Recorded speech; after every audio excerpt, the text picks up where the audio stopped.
চাওক আজি সংসদীয় ৰাজনীতিত মই যোগদান কৰিছোঁ আৰু আগন্তুক বিধানসভা নিৰ্বাচনত কোচৰাজমুখী জনসাধাৰণ আৰু কোচৰাজমুখী জাতীয় দল সংগঠনে কোচৰাজমুখীৰ লোকসকলে মোক বিজনী নতুবা আমাৰ অভয়পুৰী সমষ্টিত প্ৰাৰ্থিত নিৰ্বাচন খেলাৰ কথা মোক আহ্বান জনাইছে আৰু এইকাৰণে মই চিৰাং জিলাৰ মাননীয় সভাপতি ৰতন ৰায় ডাঙৰীয়াৰ জৰিয়তে ৰাজ্যিক নেতৃত্ব দিলীপ শইকীয়ালৈ মই আনুষ্ঠানিকভাৱে পত্ৰ প্ৰেৰণ কৰিছোঁ।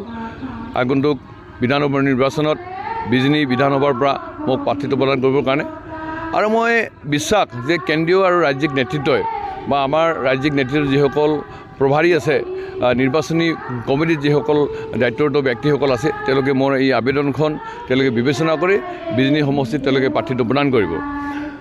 যোৱা বিদেশী নিৰ্বাচনত ভাৰতীয় জনতা পাৰ্টীয়ে যি ধৰণে আমি আসন পাব লাগিছিল বা যি ধৰণে পোৱাৰ আশা কৰিছিলোঁ আশানুৰূপ আমি ফল আমি নাপালোঁ।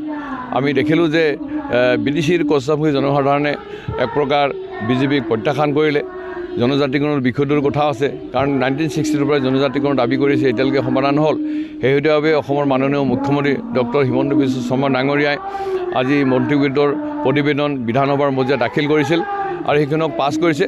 তাৰ লগে লগে আমাৰ ৰাজ্যিক যিখন কাৰ্যনিৰ্বাহক সেই কাৰ্যনিৰ্বাহকৰ জৰিয়তে দিলীপ শইকীয়া ডাঙৰীয়াই প্ৰস্তাৱ গৃহীত কৰিছে আৰু মই ভাবোঁ যে এই প্ৰতিবেদনখন অচিৰেই কেন্দ্ৰীয় চৰকাৰলৈকে প্ৰেৰণ কৰিব লাগে আৰু যিহেতুকে চলিত সংসদৰ অধিৱেশন চলি আছে, বাজেট অধিৱেশন চলি আছে আৰু এই বাজেট অধিৱেশনত জনজাতিক বিষয়টো সমাধান কৰি আমি যাতে আগন্তুক বিধানসভা নিৰ্বাচনত আমি কোচৰাজমুখী জনগোষ্ঠীৰ লোকসকলক আমি আমাৰ ফালে আনি আমি অধিক সংখ্যক আসনত আমি জয়যুক্ত হ'ব, তাৰ কাৰণে আমি ব্যৱস্থা কৰিব লাগে। কাৰণ বিদেশী নিৰ্বাচনত কোনো এটা ৰাজনৈতিক দলেই কোচৰাজমুখী জনগোষ্ঠীক প্ৰাৰ্থিত্ব প্ৰদান নকৰিলে আৰু সেইকাৰণে হয়তো বিদেশীৰ কোচৰাজমুখী লোক ক্ষোভ ব্যক্ত কৰি অভিমান কৰি পেলাই বিজেপিক তেওঁলোকে ভোটদান নকৰিলে আৰু আমি আশানুৰূপ আমি ফলাফল আমি লাভ কৰিব নোৱাৰিলোঁ। তো বিধানসভাৰ মজিয়াটো যাতে তেনেকুৱা ধৰণৰ আমি সন্মুখীন হ'ব নালাগে।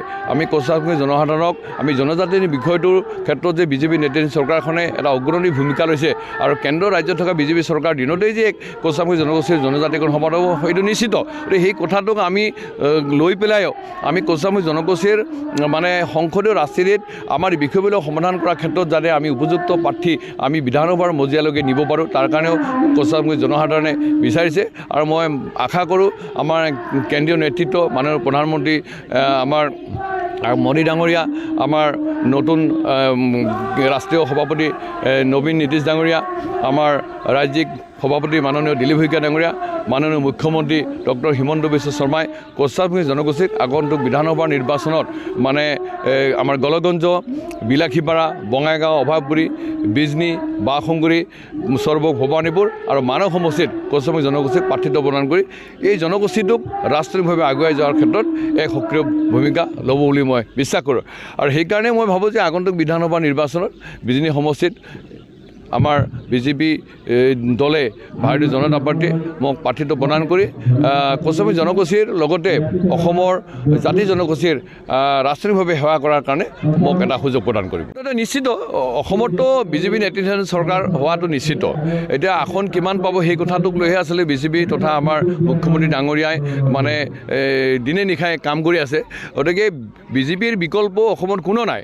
আজি অন্যান্য ৰাজনৈতিক দলবিলাকে যি ধৰণে কথা নকওক বা আজি তেওঁলোকে মিত্ৰতাৰ মহাজোটবন্ধন কৰিবলৈ যি ধৰণে প্ৰচেষ্টা নকৰক বিজেপিক তেওঁলোকে পদাঘাত কৰিবৰ কাৰণে, এইটো কোনো কাৰ্যই সমানে সেই অখিল গগৈ ডাঙৰীয়া হওক, লুৰিণজ্যোতি ডাঙৰীয়া হওক, অজিত ভূঞা ডাঙৰীয়া হওক, গৌৰৱ গগৈ ডাঙৰীয়া হওক, যিমান গগৈয়ে লগ নালাগক কিয় তেওঁলোকে বিজেপি কোনো কাৰণতে শাসনৰ পৰা অফৰাব নোৱাৰে, এইটো নিশ্চিত।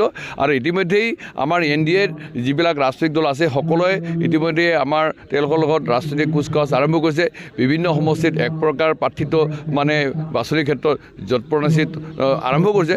গতিকে মই ভাবোঁ যে বিজেপি নেতৃত্বাধীন চৰকাৰ পুনৰ অধিষ্ঠিত হ'ব আৰু মোক যদি জনতা পাৰ্টীয়ে বিজনী সমষ্টিত প্ৰাৰ্থিত্ব প্ৰদান কৰে তেতিয়াহ'লে NDAৰ প্ৰাৰ্থী হিচাপে বিজনী সমষ্টিত জয়যুক্ত হোৱাটো একদম 100% নিশ্চিত।